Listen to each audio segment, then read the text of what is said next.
Hello YouTube, this is the Gentleman Scholar, and I'm smoking some Cornell and Deal Cajun cake in my olive wood pipe, which is made for me by my good friend Carl down in Florida, olive wood piper. Generous gift of his, and I light this up in his honor.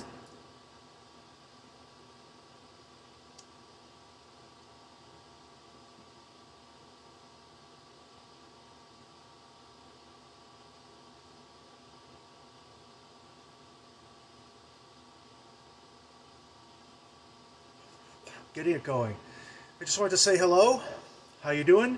Just saw Bass Piper's video. He's trying out cigars now,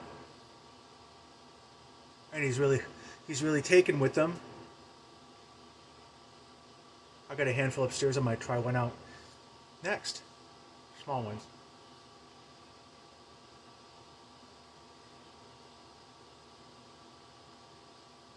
A few puffs to keep it going.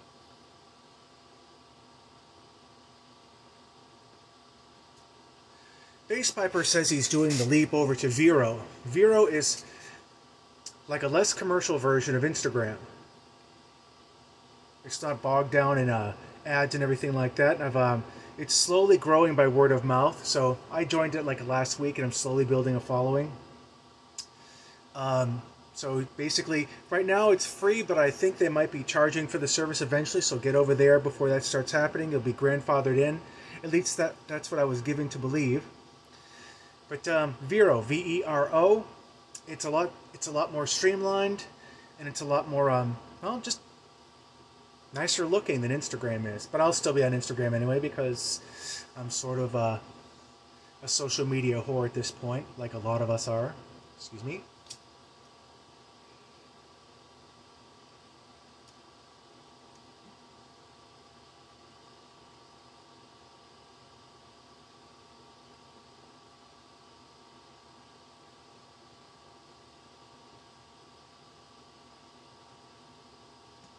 Bit moist this. Anyway, what I want to talk about today is yesterday Bill and I he has the notion to make his own sausages, so we went over to a butcher's in Goffstown, New Hampshire. Now, Goffstown, New Hampshire, if anyone comes from the area, it's just kind of, I don't want to say a hick town, but it's a very rural town. I used to live near this place when I lived with my father. Really great place. You know, it's veteran owned. You've got country music on the radio, that kind of thing. You know what you get when you go there. Anyway, I came across this.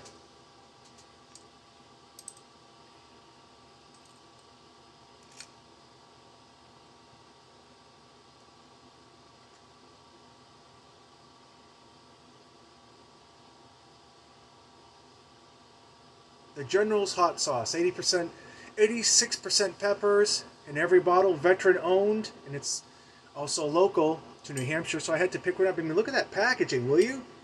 It's got the pin and everything for the grenade, so how could you not pick that up?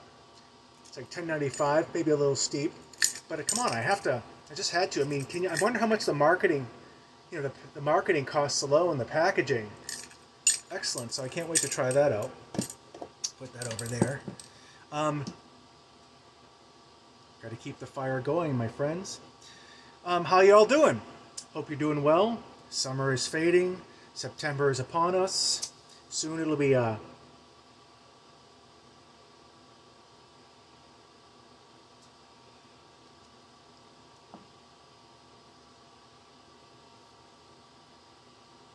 pretty good.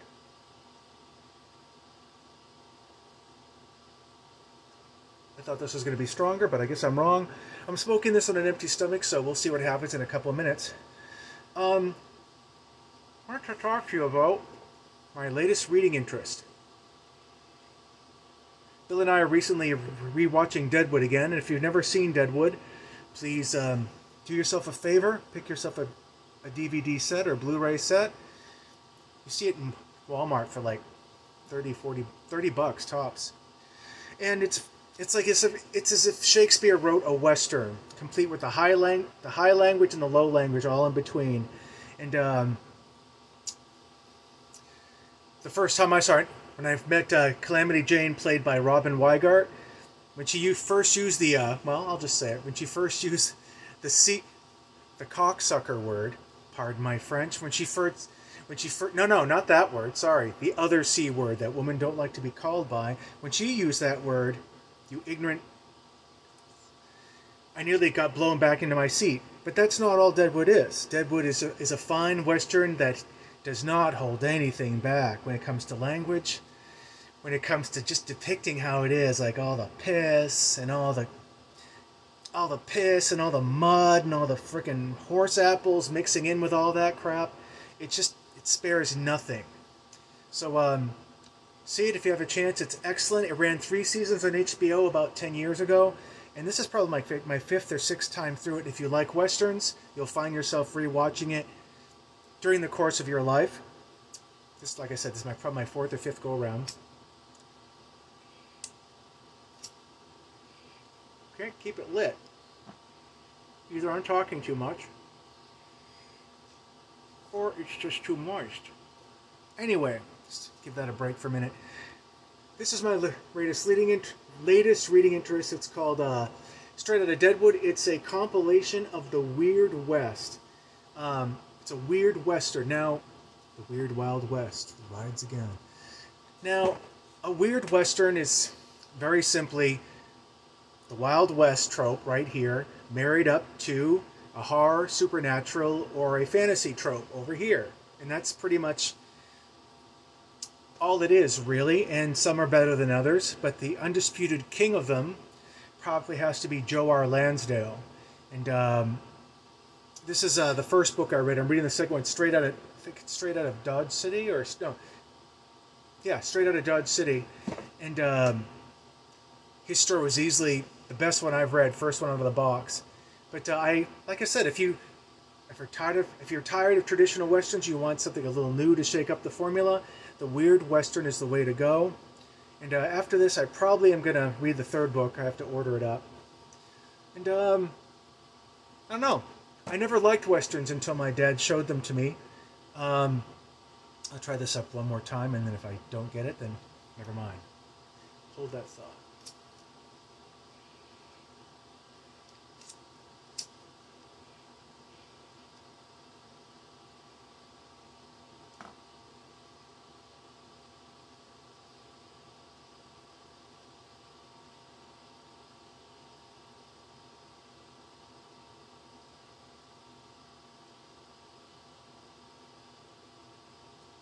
It's easy to light up. It's to keep it lit.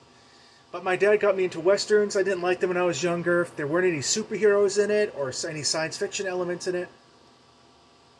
I didn't want to see it.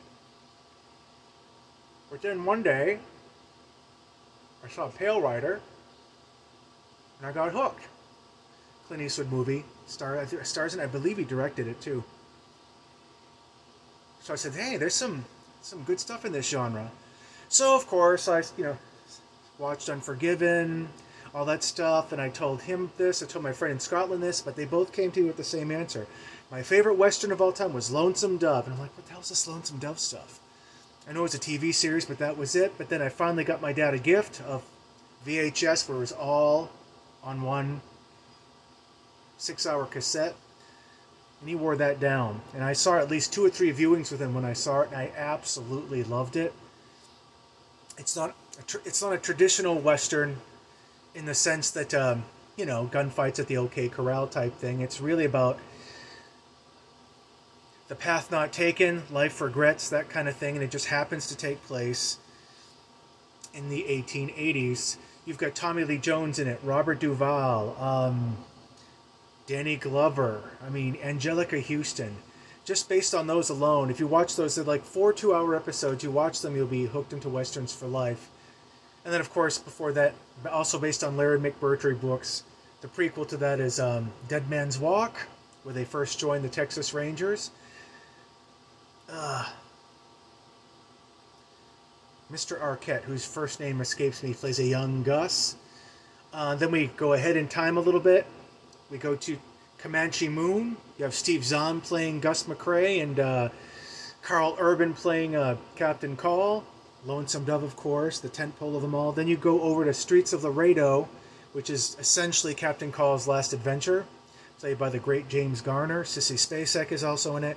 In other words, it's a quality all around. Those 4 miniseries, you could call it a story cycle, but Lonesome Dove is the one you start with.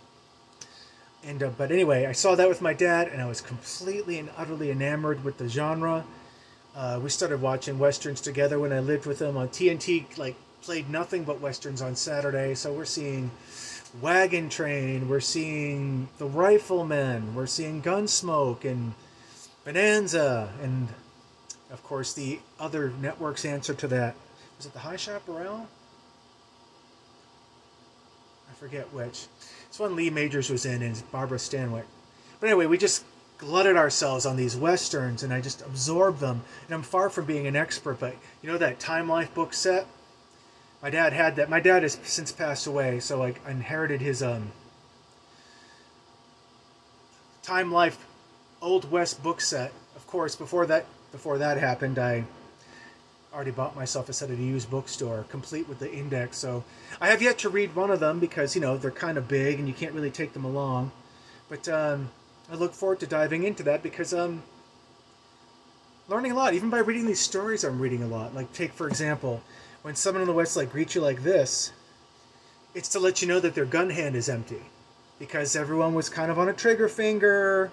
Back then, people were kind of making up their own laws in their head. If you said the wrong thing, you could end up on the wrong side of a gun. But I really doubt that there were that many gunfights in the Old West. But still, you had to watch yourself. If you got caught cheating in a card game, you could be dying of lead poisoning, that kind of thing. Of course, people got drunk and got stupid and got shot. That stuff is true. But anyway, I just wanted to say hello. I want to get more frequent with these videos because I'm very fond of you, YTPC. I'm very fond of the pipe-smoking camaraderie that we find here. And we'll speak to you soon. All the best, my friends. We'll see you later.